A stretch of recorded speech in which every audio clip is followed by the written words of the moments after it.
양식, 이 시간은 마가복음 9장 33절부터 37절 말씀을 통해서 우리 중에 누가 가장 큰 자인가 라는 제목으로 말씀을 전하겠습니다. 리처드 포스터가 쓴 책 가운데 2011년쯤에 나온 돈, 섹스, 권력이라는 책이 있습니다. 리처드 포스터는 세계적 영성운동가라고 하는데 레노발의 영성운동을 벌이는 것으로 유명합니다. 저는 이런 류의 영성운동을 별로 좋아하지 않습니다. 사실 리처드 포스터는 신비주의자라고 말하는 분도 있습니다. 레이 윤겐이 쓴 신비주의와 손잡은 기독교, 부흥과 개혁사에서 펴낸 책을 보면 리처드 포스터는 분명 신비주의자라고 소개하고 있습니다. 이런 신비주의 운동을 벌이는 사람도 저는 별로 좋아하지 않습니다. 어쨌든 간에 돈, 섹스, 권력이라는 말은 2011년 당시에 이 말을 인용하지 않은 사람이 거의 없을 정도로 유명했던 단어들입니다. 리처드 포스터가 그 책에서 어떻게 썼는지 알 것도 없이 그리스도의 제자로서 우리가 극복해야 할 세 가지 유혹을 대라면 그것은 아마도 바로 돈과 성적인 것과 권력이라고 할 수 있을 것입니다. 돈의 유혹, 성적인 것의 유혹은 우리가 쉽게 그렇다고 인정하지 않을 수 없는 유혹들입니다. 그런데 권력의 유혹은 좀처럼 우리가 그것이 강력한 유혹이라고 수긍하기가 쉽지 않습니다. 권력의 유혹 생각해 보셨습니까? 사실 저는 초등학교 때부터 권력의 맛을 조금 본 사람입니다. 초등학교 1학년 때부터 6학년 때까지 학급에서 반장을 내리 6년을 하여 권력을 맛보았기 때문입니다. 반장의 권력이라고 하는 것이 그때에는 떠드는 사람 이름을 적어서 청소를 시키는 권력이었습니다. 그리고 빵을 타와서 나누어 줄 때 직접 그 일을 하여 빵을 나누어 주는 권력을 잡고 있었던 사람입니다. 그래봤자 차례대로 나누어 주는 것이지만 말입니다. 중고등학교 때에도 반에서 반장을 했고 고등학교 때에는 학도 호국단이 있었기 때문에 학생회장을 뽑는 것이 아니라 연대장을 뽑았었습니다. 제가 고2 후반기 때 연대장을 할 수 있었는데 그만 체육선생님과 연대장 후보자 간에 암암리에 부정이 있었다는 확신이 지금도 있는데 그때 밀려서 부연대장을 했었습니다. 학생 집단의 최고의 자리에서 밀려나 2인자 자리에 있었는데 그때 저는 아주 큰 수모를 겪었다는 기억만 납니다. 같은 동급생끼리 반장이 뭐라고 떠들면 앞으로 나오라고 해서 때리기까지 했었습니다. 권력의 자리가 정말 엄청났었습니다. 지금이야 상상도 할 수 없지만 말입니다. 학도 호국단을 하면서 군인이 된다는 사실이 참 멋지게 생각이 들었습니다. 집이 가난해서 일반 대학을 가는 것에 대한 어려움도 있었지만 저는 군인이 되어 이 한 몸 조국을 위해 바치고 싶은 마음이 있었습니다. 그러나 한편으로는 권력의 맛을 연장하고픈 생각이 있어서 그랬나 싶습니다. 중고등학교 때 그게 뭐라고 권력 운운하는 것조차도 유치하기 짝이 없는 이야기입니다. 그런데 여러분 이것을 아십니까? 사람은 너나 나나 할 것 없이 어떤 자리에 다른 사람보다 몇 계단 높은 자리에 있으면 그때부터 뭔가를 휘두르고 싶은 마음들이 있는 것 같습니다. 저는 소명을 받아 목사가 되지 않았다면 틀림없이 권력의 자리에 앉아 있었을 것이라고 생각이 들 때가 많습니다.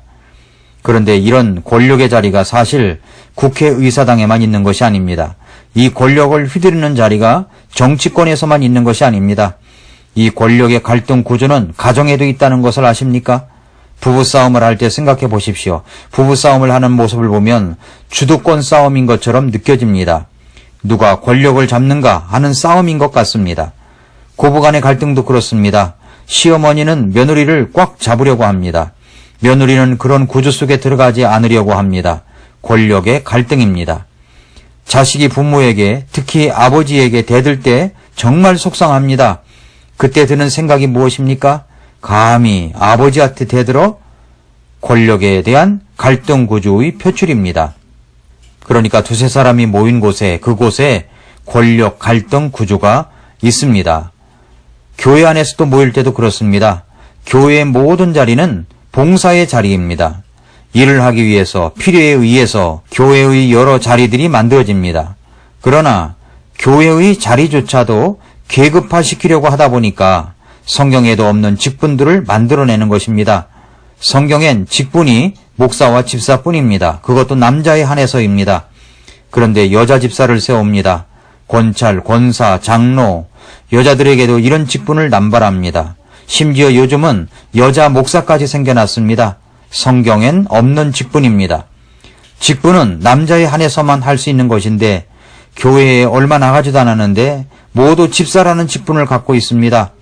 그런 직분이 없으면 자기 믿음 생활을 헛했다고 생각합니다. 그런 권력의 자리에 들어가야 뭔가 신앙생활을 하는 것처럼 느껴지는 것 모두가 허영입니다. 교회에서의 직분은 봉사의 자리입니다. 사람들은 두세 사람이 모이게 되면 서열부터 정하려고 합니다. 서로 만나면 서열부터 정하려고 합니다. 한 번은 제가 우리 교회에 부임한 지 얼마 안 되었을 때 교회 근처에 차량 정비소를 자주 갔었습니다. 그런데 그때 정비소에 있는 정비사와 이야기를 나누다가 군대 이야기가 나왔습니다.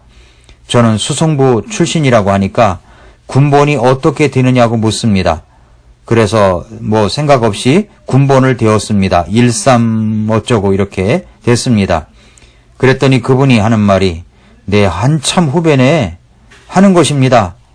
방금 전까지 존댓말을 하다가 군번을 대자마자 말이 짧아지려고 하는 것이었습니다. 서열을 정하고 싶은 마음이 들었나 봅니다. 그때부터 저는 군번을 이야기하지 않습니다. 서열 정하는 것이 싫었기 때문입니다. 정말 사람들은 모이기만 하면 서열부터 정하려고 합니다. 오늘 본문에서 제자들도 똑같았습니다. 마가복음 9장 33절 34절에 보면 그분께서 가버나움에 이르러 집에 계실 때 그들에게 물으시되 너희가 길에서 무슨 일로 너희끼리 논쟁하였느냐 하셨으나 그들이 잠잠하니 이는 그들이 길에서 누가 가장 큰 자인가 하는 일로 자기들끼리 논쟁하였기 때문이라. 지금 제자들은 우리 중에 누가 가장 큰 자인가 하는 일로 자기들끼리 논쟁을 벌이고 있습니다. 가버나움에 도착하기 전에 제자들끼리 그렇게 논쟁하는 것을 예수님은 알고 계셨습니다.